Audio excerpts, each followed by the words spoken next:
cacher ses intentions, Laurent Gbagbo. Il a envie d'être candidat à la prochaine élection présidentielle en Côte d'Ivoire, mais son Excellence Sogoyou Kegewe, mais les tests sont clairs, la loi ivoirienne pour le moment ne lui permet pas d'être candidat. Quelle loi? La loi ivoirienne, j'ai précisé. Oui, quelle loi ivoirienne? Le code électoral, notamment. Quel code? Le code ivoirien. Mais écoutez, moi, je crois hein, en mon âme et conscience qu'on doit arrêter ces nègreries. Parce que pour être démocratiquement élu, c'est-à-dire que élection estampillée démocratiquement élue, signée à l'Élysée, il faut d'abord commencer à éloigner les candidats crédibles. Les candidats qui peuvent porter ombrage. Mais Gbagbo a été jugé à La Haye. Il n'est pas allé à La Haye en sifflotant. On l'a enlevé. C'est un enlèvement et séquestration. Sur ordre du gouvernement ivoirien, il a été enlevé et séquestré pendant 9 ans, je crois, ou 8 ans. Non, pas sur ordre du gouvernement ivoirien. Sur quel Donc, gouvernement étranger, vous voulez dire. Puisqu'à l'époque, il était encore j'ai dit au pouvoir. Non, il était à quel pouvoir? C'est le pouvoir Ouattara qui l'a L'armée française a bombardé son palais et l'a enlevé. C'est pas moi qui le dis, c'est Bourgi qui éclaire nos lampions. C'est pas moi qui le dis, c'est pas la peine encore d'aller crier que Kegewe est contre tel pays ou tel autre. Non, l'armée française a bombardé le palais de Gbagbo et l'a enlevé. Parce que Bourgi a dit, c'est vrai, donc. Mais si c'est pas vrai que la France se plaigne, se plaigne contre lui. C'est des faits, non? Donc au lieu de venir maintenant se plaindre contre moi, qu'on se plaigne contre Gbagbo. Parce que des gens avaient dit qu'il y a des troupes françaises au nord du Bénin, personne ne s'est plaint contre eux, mais le jour où j'ai dit ça, Aros-le-Boudé. Donc, Gbagbo était en son palais, président démocratiquement élu, sauf que son élection démocratique ne porte pas le tampon de l'Élysée. Alors, on vient, on envoie les troupes, on les déloge à coups de canon, et on l'enlève, on le séquestre, et on l'envoie à La Haye pour juger de tous les crimes commis. À La Haye, on l'a jugé. Et le plus curieusement du monde, on se rend compte que Gbagbo n'a même pas tué une fourmi. Que les 3000 morts déclarés, tout le monde sait qu'il y a 100 fois plus, hein, que les 3000 morts déclarés, on ne peut imputer aucun de ces morts à Gbagbo. On le laisse, il revient chez lui tranquillement. Et sans ce moment, mais si les gens savaient qu'on peut le juger chez lui, pourquoi ils l'ont envoyé à la CPI? C'est en ce moment qu'on invente un autre procès et on dit que oui, on l'a jugé pour le casse de la BCAO. Gilles, à propos de casse de la BCAO, mais il n'y a pas eu un seul casse de la BCAO à Abidjan. Il y en a eu à Bouaké, à Korogo, dans la zone rebelle, bref. Et on sait qui est responsable de la zone rebelle.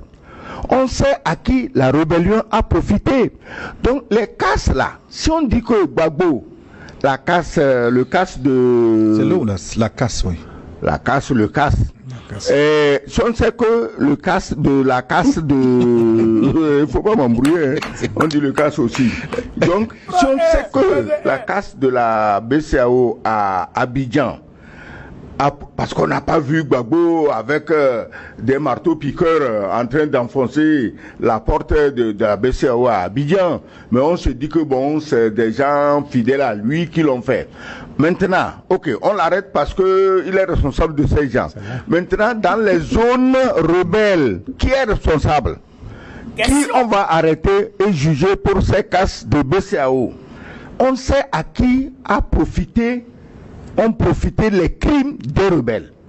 Donc, aussi bien pour les meurtres des gens pour lesquels Gbagbo a été innocenté, que pour les casses des agences de la BCAO, Gbagbo ne doit pas être jugé seul.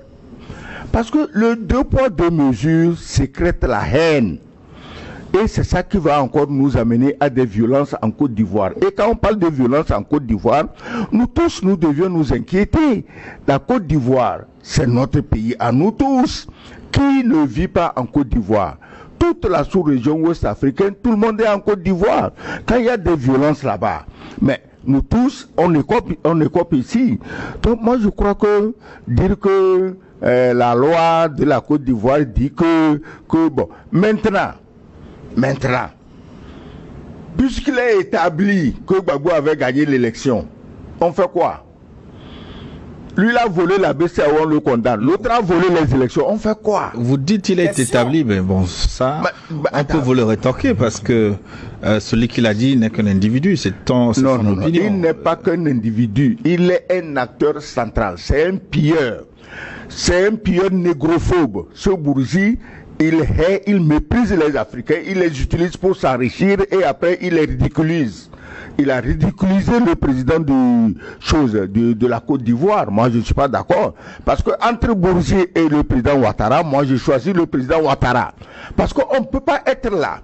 Des demi-blancs viennent chez nous s'emparer de nos millions de caisses d'argent et après, ils jouent au héros. Il dit qu'il veut laver sa conscience. Est-ce qu'on peut laver une poubelle? La conscience de... Camarades peuple d'Afrique, peuple de Côte d'Ivoire. Ah non, c'est sucré.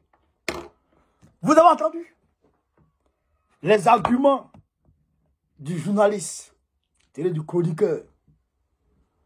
C'est un Togolais. C'est un média togolais, bien entendu. Quelle loi, quel code électoral? Question.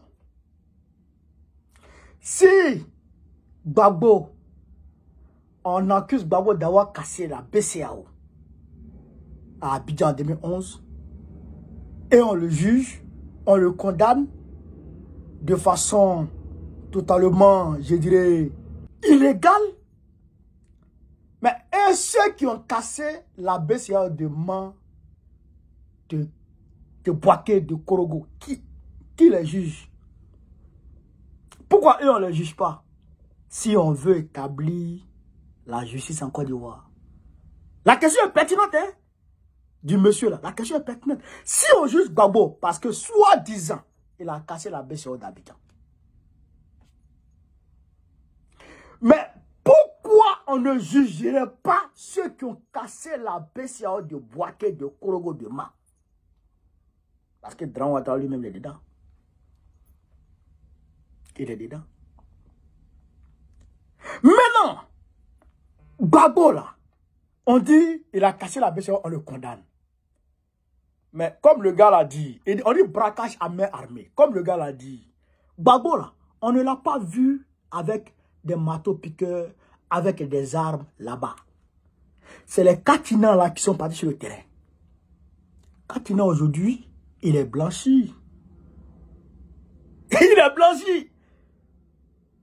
Il est sur la liste électorale. Il s'est même porté candidat et sa candidature a été acceptée lors des élections régionales, locales passées, à Port-Boué notamment. Pourquoi Katina est sur la liste? Les Akembo là sont sur la liste. Et bien pourquoi on n'est pas sur la liste? Donc, tout porte à croire que c'est une machination savamment orchestrée pour empêcher Gbagbo d'être candidat en 2025. Point à la ligne. C'est une exclusion politique pure et simple. Mais ça, on ne va pas l'accepter. Ça, on va l'accepter. Et ça, il faut que la communauté internationale soit alertée. Il faut que la communauté internationale se saisisse. Parce que tout le monde a des biens en Côte d'Ivoire, comme le gars l'a dit. Et quand ça va démarrer, on ne va pas calculer tout. Quoi? On ne va rien calculer, on va tout gaiser. On va tout capoter, tout. Tout va péter. Tout va péter. On ne va rien calculer, chers camarades. C'est cela la réalité. C'est cela la vérité. Est-ce que vous comprenez ça? Voilà. Donc, le gars, il a raison. C'est pourquoi on s'en va à la CPI. Ce vendredi, on s'en va à la CPI, chers camarades. Mobilisez-vous comme un seul homme. Tous à la gare du Nord à partir de 6h30. Gare du Nord, 6h30. Ce vendredi 18 octobre 2024. On va à l'Union européenne et puis on va à la CPI. On va manifester à l'Union européenne et puis on va manifester à la CPI. On va déposer une motion à l'Union européenne. On va déposer une motion à la CPI. Déjà même, la CPI a parlé, a été interviewée par RFI et a parlé de Ouattara. Je vais venir vous donner les papos. Vive l'Afrique libre! Vive le panafricanisme! Vive tous les présidents panafricains! Babo, président de la Côte d'Ivoire 2025, Inch'Allah. On est ensemble. Partagez la vidéo.